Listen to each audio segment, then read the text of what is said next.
build trust, you even use a few of these.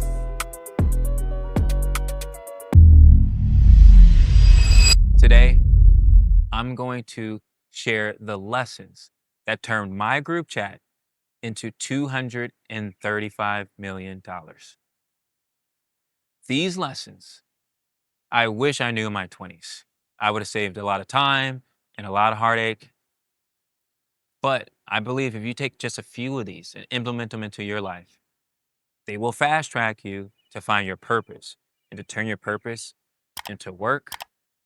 And once you do that, you don't have to worry about earning power anymore. I'm Brandon Bryant.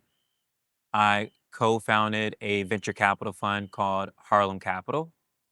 It manages $235 million under management, and we have invested in 70 plus companies, and we're based here in New York. And previously, I was an investment banker that worked on Wall Street. And I believe I'm on a journey to building a multi-billion-dollar fund.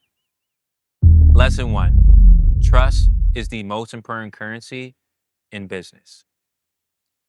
If you don't have trust, you can't actually get any business done. You can't scale, you can't generate wealth because trust comes before every single transaction in life. I'll tell you a story of how Harlem Capital, my venture capital fund, started. It goes back 16 years. Me and my two business partners, Jared and Henri, were sophomores in college. We were overachievers. We grew up in different cities and we went to different schools. But we all decided to join this one program for top sophomores around the country who wanted to get into business long term. So once we got into this small program, we essentially were smell test approved. We built the trust that this person from this university is this caliber because they're in this program. Then we interned together in finance the next 2 years, sophomore year and junior year. Then we went full time, became roommates. We lived together in Harlem. We worked at the same investment banks, trust building. And then one day in our group text, there were opportunities to invest in our neighborhood, opportunities to invest in friends. We turned the group chat into an LLC. And it took many more years to turn that LLC into hundreds of millions of dollars that we manage now today. But none of that would have started. I wouldn't have been the first call or first text for any of these opportunities without trust. Lesson two, work harder on yourself than you do on your job. Many people believe that your biggest investment is who you marry, where you live, and what you work on. I would agree to some extent. But the actual biggest investment you will ever have is the things that you buy and that you consume for yourself. How do you grow yourself? How do you work harder on yourself than you do on your job? That is actually a quote from Jim Rohn. Jim Rohn was a mentor to Tony Robbins, the greatest coach, basically, of all time in terms of mental coach and performance coach. And I believe that if you're not working harder on yourself than you are on anything else, you're not going to be able to get to peak performance. You're not going to be able to be one of the best in the world. Being the best in the world at anything is a mental game. I'm saying get your mental right. You have to focus on taking your mental to the next level. So what do you do? My opinion, you start to invest in yourself. You are focused on finding all types of different coaches. Whether for me, I have a business coach, I have a therapist, I have an improv coach with storytelling and helping me be able to be quick on my feet. If you want to be at the top of your game, you are a high performance athlete, specifically if you're going to be a strong entrepreneur in this AI world.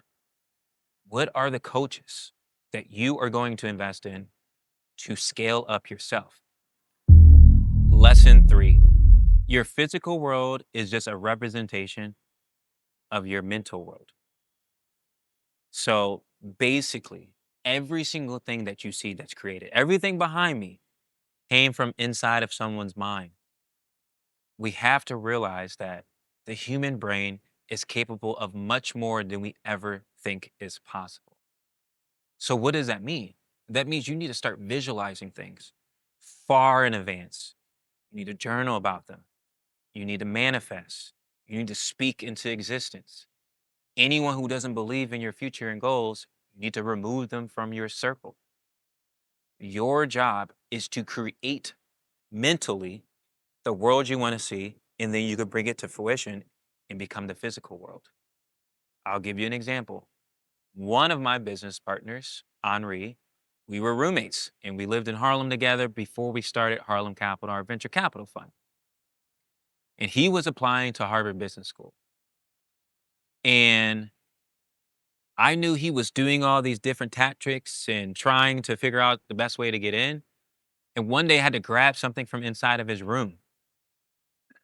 And on the back side of his door in his room, he had a picture of Harvard Business School's campus. He had pictures of him in sweatshirts wearing Harvard merch. He had his essay all taped on the back of his door so that every single day before he left, he visualized himself at Harvard Business School. Not only did he get into Harvard Business School, Harlem Capital has a case study that is now taught every single year at Harvard Business School. I do not think that that is a coincidence. So, really think about how you can take everything that's in your mental and bring it into the physical. Co-founders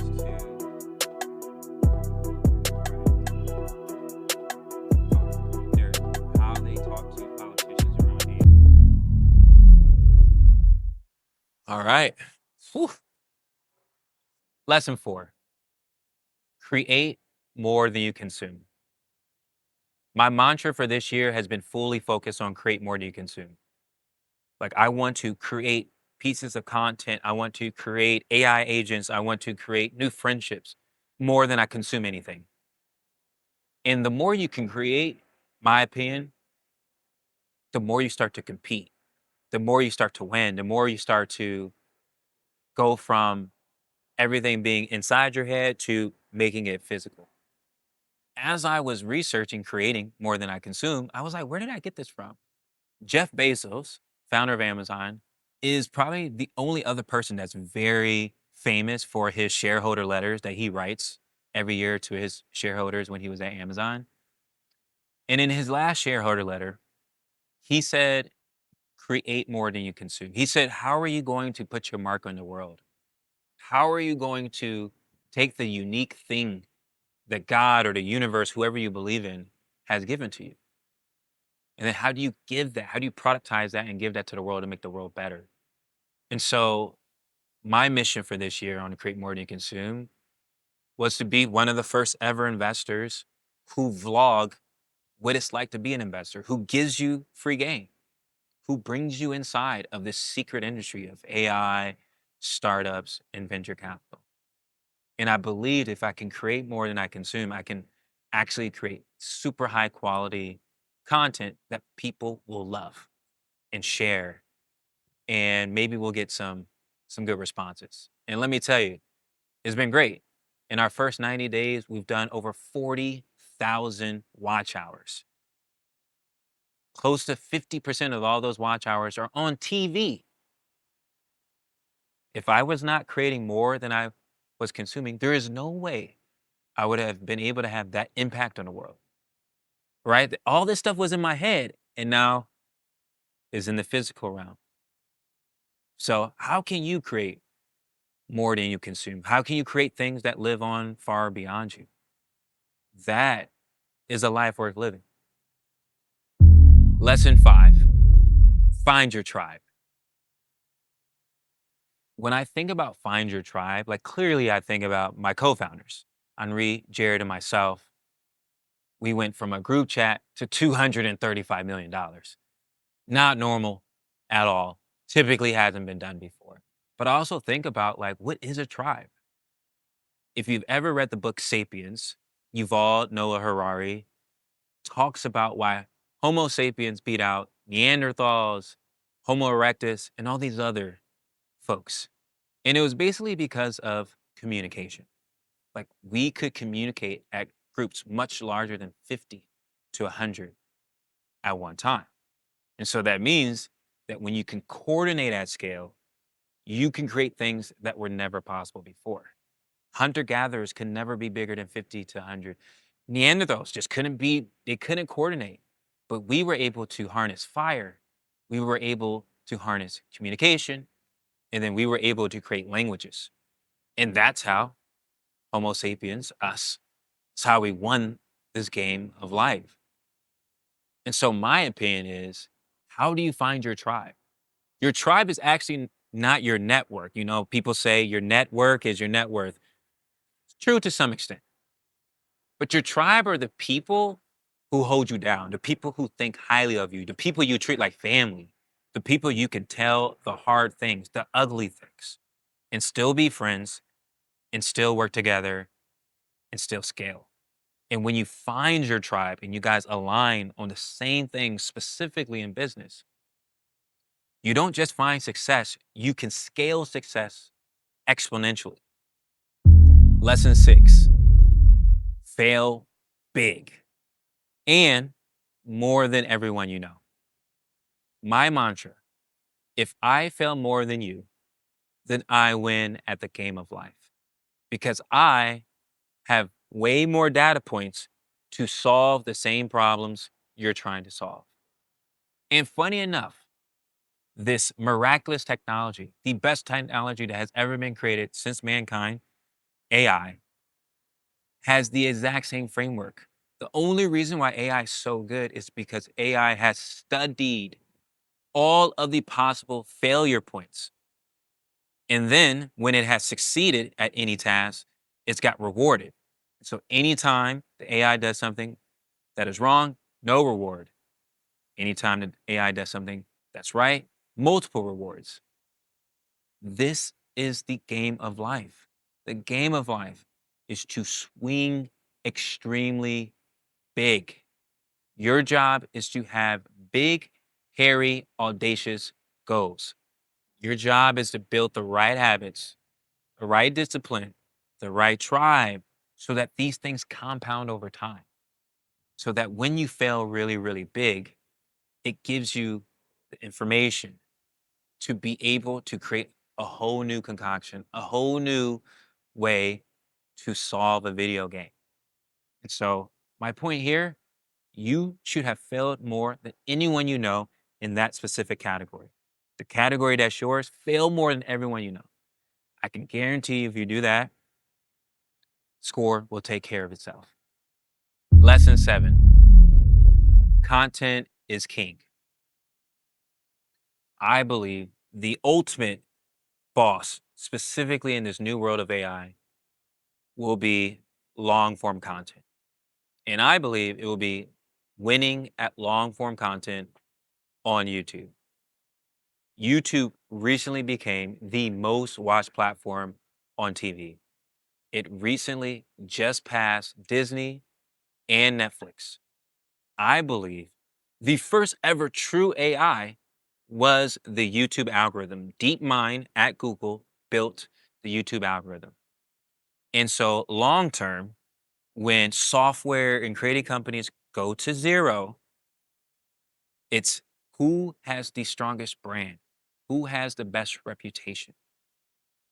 Those people will win at business. That will create leverage, that will create opportunity that is still human focused, human driven. If I'm able to have anywhere between like 20 to 30,000 watch hours a month, that's 250,000 watch hours a year. 250,000 hours is 28 years. So in 1 year, I can have people watch 28 years of content. What happens if I do this for 4 years? I hit 1 million watch hours and 100 plus years watch of content in 4 years. The scale will be unimaginable. Brand will be the biggest differentiator and winner on a go forward basis. If you are not dedicating and finding ways to create long form content, you will be left behind no matter what. Your representation, your brand, who you are relatable to is going to be just as important as how good is your product. How good is your sales? What is your wedge? What's your distribution?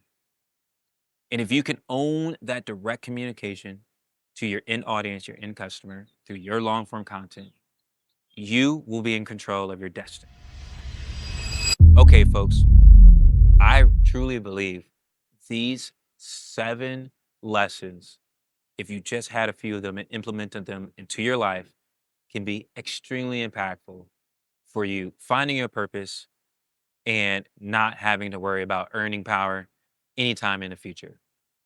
And I just wanted to take this moment to thank you all. As I mentioned, 40,000 watch hours in less than 90 days. This is all thanks to you. You guys are truly amazing. And I just wanted to say thank you for watching. Continue to build the community, share comments, and let me know if you want to see more videos like this where I go a little bit deeper, a little bit more philosophical, and think about how do you win at life? I know a lot of people are going through tough times right now, but as I mentioned earlier in the video, it's all here. If you can get tight here, the physical world will follow.